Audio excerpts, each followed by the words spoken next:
अब विषय ये है कि आपकी रीनीट भी होने वाला है। लगभग 8 से 15 जून के बीच में उसकी डेट अनाउंस हो जाएगी। 20 मई के बाद आपको डेट देखने को मिल भी जाएगी। विषय ये है कि अब पेपर कैसा होगा। पेपर पहले जैसा होगा तो एनटीए ने साफ कहा कि पिछली परीक्षाओं में आया हुआ प्रश्न कोई आपको देखने को नहीं मिलेगा।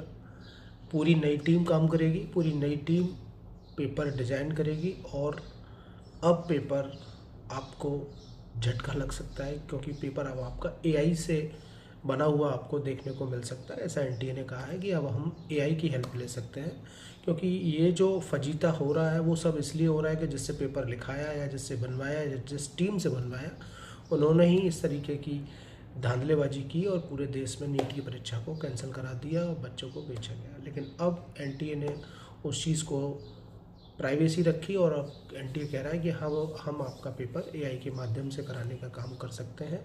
तो मेरे प्यारे बच्चों, मैं यही आपसे कहूँगा कि अगर आप नीट के स्टूडेंट हैं, नीट के एस्पिरेंट हैं, तो आप अब अपनी पढ़ाई एआई के माध्यम से भी क्वेश्चन लगाने की तैयारी करें। आप एआई के माध्यम से अपने क्वेश्चन मॉक टेस्ट लगाएं। अपनी जिस कोचिंग में जाते हो तो उनसे कहिए कि अब पुराने मॉड्यूल और किताबों से काम नहीं चलेगा। कॉन्सेप्ट वही रहेगा, सिलेबस वही रहेगा, उसमें कोई बदलाव नहीं है, लेकिन नए क्वेश्चन आपको देखने को मिलेंगे जो आपने कभी नहीं देखे, क्योंकि पेपर अब ह्यूमन नहीं हो सकता है, अब आपका पेपर एआई से हो सकता है, ऐसा एनटीए ने कहा है। आप इस हेडलाइन को बाकायदा अमर उजाला के पेज पर पढ़ सकते हो। अगर आप कहोगे तो मैं वो लाइन भी आपकी डाल दूँगा। उन्होंने साफ कहा है कि हमारा पेपर इस बार एआई से हो सकता है। Thank you for watching.